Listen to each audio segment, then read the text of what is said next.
सेतो धरती उपन्यासको भाग 21मा यहाँहरूलाई स्वागत छ। देवघाटमा पाइने पशुपन्छी भनेका बाँदर र चराहरू हुन्। यी बाहिरका जस्तै छन्, तिनको जीवनशैली र प्रवृत्ति पनि उस्तै छ, एकदमै प्राकृतिक। केवल फरक छ यहाँका मान्छेको जीवनशैली र व्यवहार। म कृष्ण भक्त हुँ र राम भक्त पनि। म भन्दा कयौं गुणा बढी राम भक्त हनुमान थिए। हनुमान बाँदर थिए। यहाँ धेरै बाँदर छन्, तर हनुमान भन्दा धेरै साना, जो बाँदर रामकै मन्दिरमाथि खेल्छन्। अनेक खेल, कहिले त फोहोर पनि पारिदिन्छन्। त्यहीँ बसेर खान्छन् पनि। बिहान त्रिशुली र काली गण्डकीको दोभानमा बसेर जप गर्छु, तर साँझतिर भने प्राय काली गण्डकीको तीरमा गएर जप गर्न मन लाग्छ। नजिकै वशिष्ठ गुफा पनि छ र सीता भासिएको भनिने खोल्छो पनि। जब जप सकेर खोल्छु आँखा हेर्छु वरिपरि, शालिग्राम देखेँ भने आफूलाई धन्य सम्झिन्छु। यस्ता धन्य सम्झिने दिनहरू असाध्यै थोरै आउँछन्। जहाँ जप गर्न आउँदा कहिले त म रुद्राक्षका दानाभन्दा धेरै यहाँका बाँदर गनेर बस्छु। जसरी जप गर्दा सब थोक बिर्सिएर भगवानमा ध्यान जान्छ र मन चङ्गा हुन्छ, त्यस्तै हुन्छ यी बाँदरहरूको लीला हेर्दा पनि। यिनीहरूको लीला हेर्दा पनि म सब थोक बिर्सन्छु। कहिलेकाहीँ त बाँदरहरूलाई पनि बिर्सिन्छु। यी बाँदर हुन् भने पनि बिर्सन्छु। झोलिएको ठुलो पेट र पेटमाथि स्तनका गुलाबी मुन्टा भएकी एउटी सुन्दरी खोकिलामा आफ्नो बच्चो च्यापेर खुर्रा रुखका हाँगै दौडिएर टुप्पामा पुगे। कताबाट कुन चाहिँ राम भक्त या कृष्ण भक्तको हातबाट चोरेर ल्याएकी रहेछ दुई कोसा केरा। अरू बाँदरहरूले नखसुन् भनेर रुखको टुप्पामा गएकी रहेछ। भुत्ल्याएर आफूले खाई आफ्नो बच्चोलाई समेत दिइन, तैपनि बच्चोले खोसेर खायो। उसले कुनै प्रतिवाद गरेन।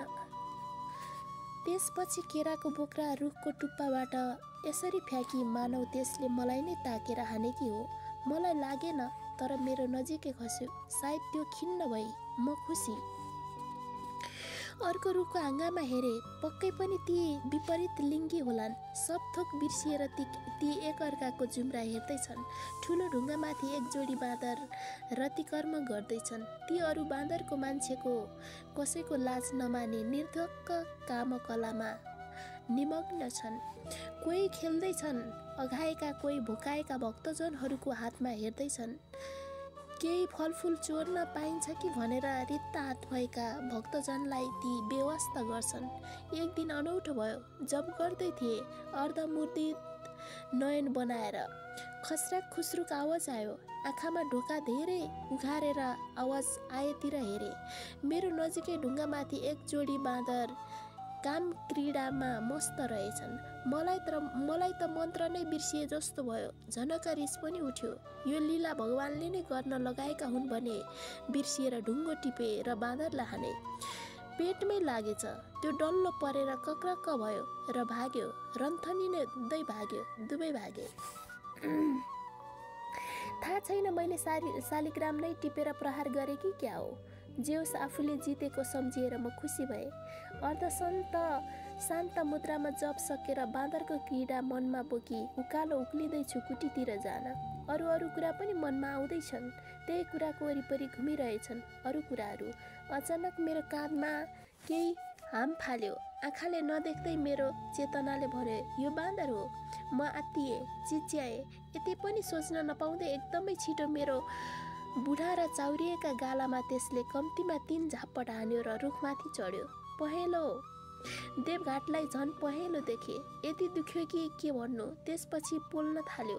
लाग्यो मेरो गालाका चाउरिएका डोबबाट चहकिलो डोब बनाइदियो होला झापटको डोबले। मुस्किलले रुखका हाँगातिर टाउको उठाएर हेरे। त्यहाँ 5-7 वटा बाँदर छन्। सबै मतिर हेर्दैछन्। फेरि हानौला झैँ आँखाले ताकेर हेर्दैछन्। मैले छुट्याउन सकिनँ अघि मलाई झापट हान्ने बाँदर कुन हो। मैले त काम क्रीडामा मस्त हुने बाँदर पनि कुन हो छुट्याउन सकिनँ। सबै उस्तै लागे। पक्कै पनि त्यसैले हानेको हुनुपर्छ जसलाई मैले ढुङ्गाले हानेको थिएँ। मैले चिने पनि त्यसलाई केही गर्न सक्दिनँ। मनमनै सोचे, नचिनेकै ठिक छ। जमिनतिर हेरे, त्यहाँका साना साना ढुङ्गा छन्, तर ढुङ्गा टिपेर मैले तिनलाई हान्न सकिनँ। हान्न पाए हुन्थ्यो भन्ने आक्रोश र बदलाको भावना पनि आएन। बरु अनायासै मन त्यही बाँदरलाई सम्बोधन गर्दै ढुङ्गा सुसाए झैँ सुसाइरह्यो। मलाई माफ गर, तिम्रो त्यो रति कर्ममा मैले त्यसरी ढुङ्गा फ्याँक्न हुने थिएन। यस्तो कुरा मैले बुझ्नै सकिनँ।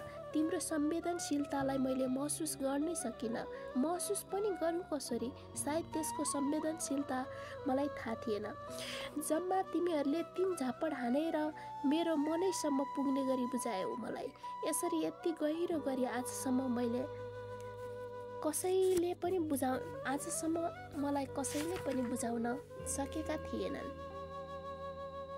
गोविन्द, युवक, साधु, स्वामीजी, यमुना कसैले पनि बुझाउन सकेका थिएनन्। तिमीले बुझायौ। अब तिमी मेरो सबैभन्दा ठुलो गुरु भयौ। स्वामीजी हाम्रा गुरु हुन्। उनको भन्दा फरक प्राकृतिक र पहेँलो आफ्नै रौँको वस्त्र छ तिम्रो शरीरमा पनि छँदैछ, तर तिमी सन्यासी हैनौ।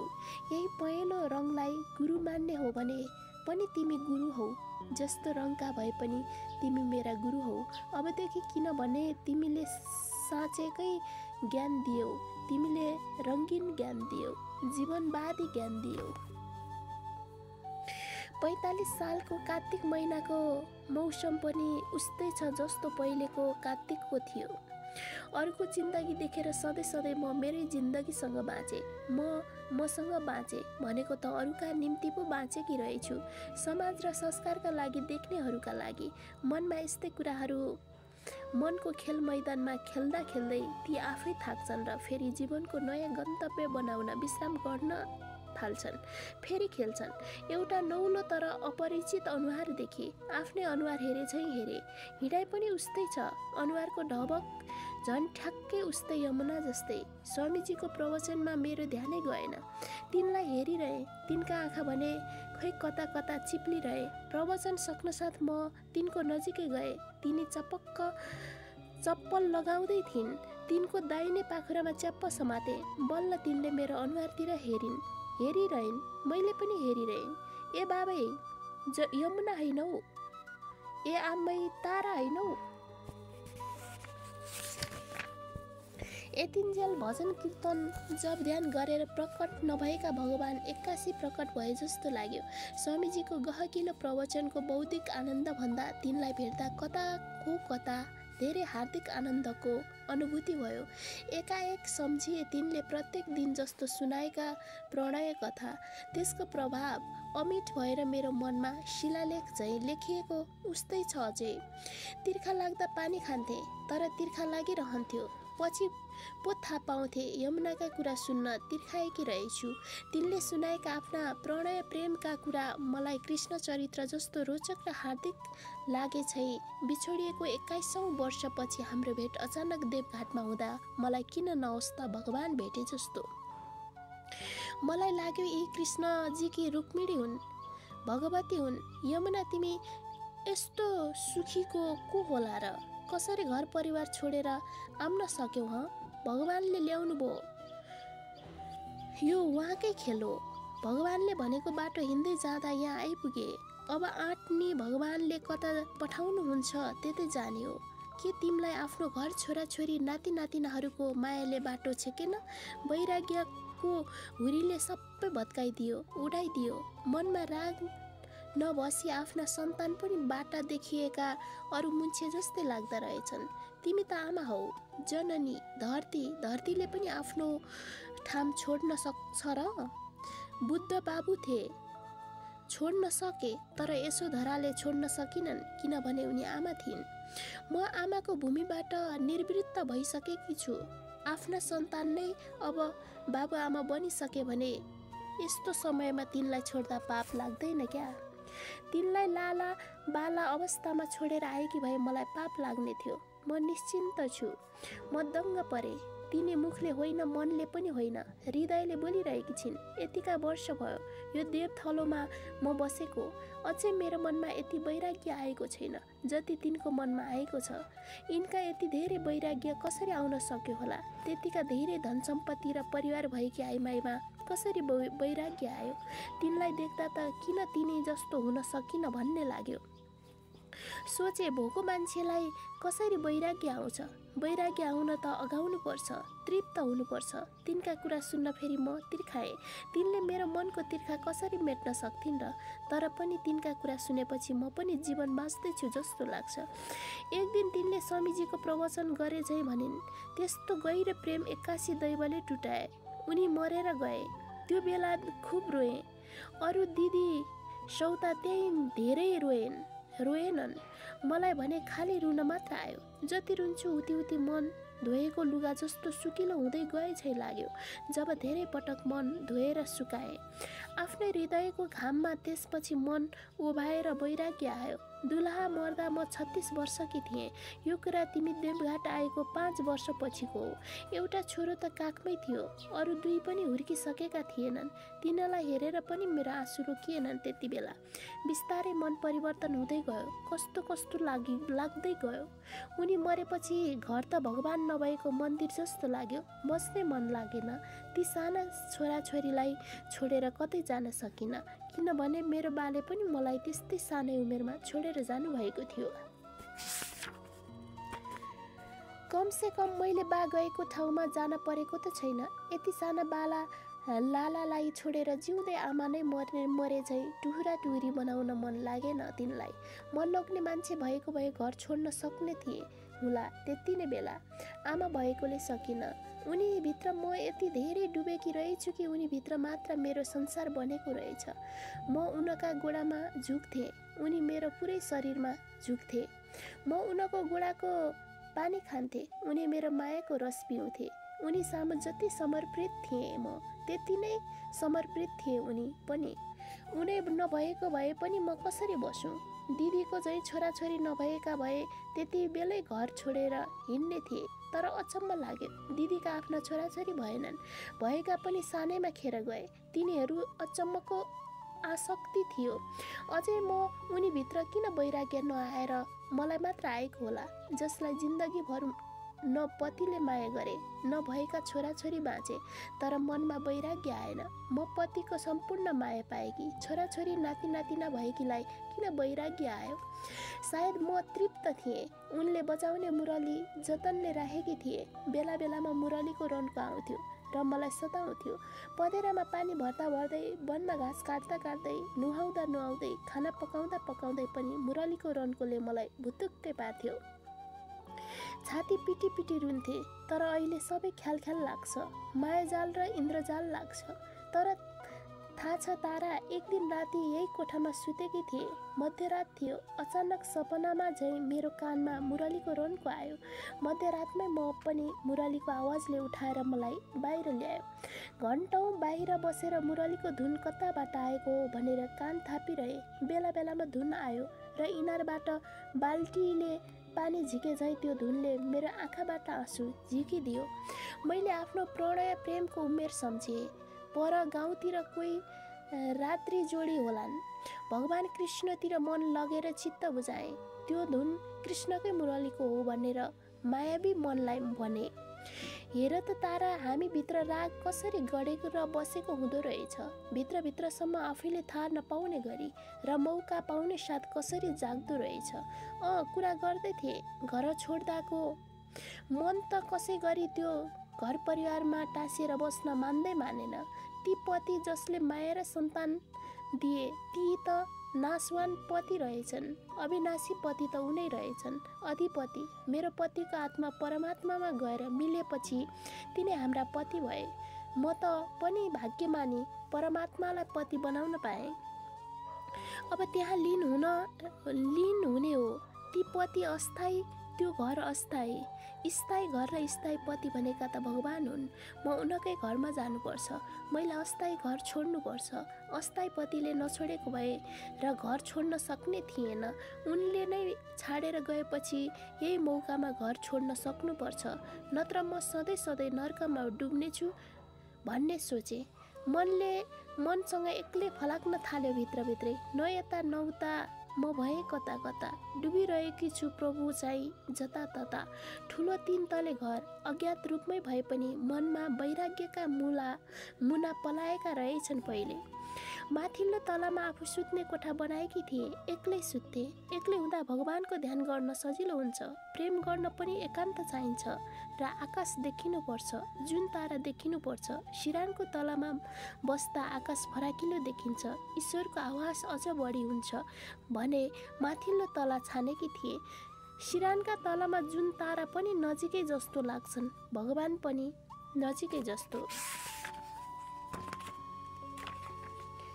तर त्यतिले चित्त बुझेन। ओहो, म त फलामको जन्जिरभित्र परेछु, यो तोडेर बाहिर जानुपर्छ। छोराछोरी अब हुर्किसकेका छन्, नाति नातिना छोराछोरीले हुर्काइहाल्छन्। अब म यहाँ टाँसिएर बस्नु हुँदैन, अलग हुनुपर्छ।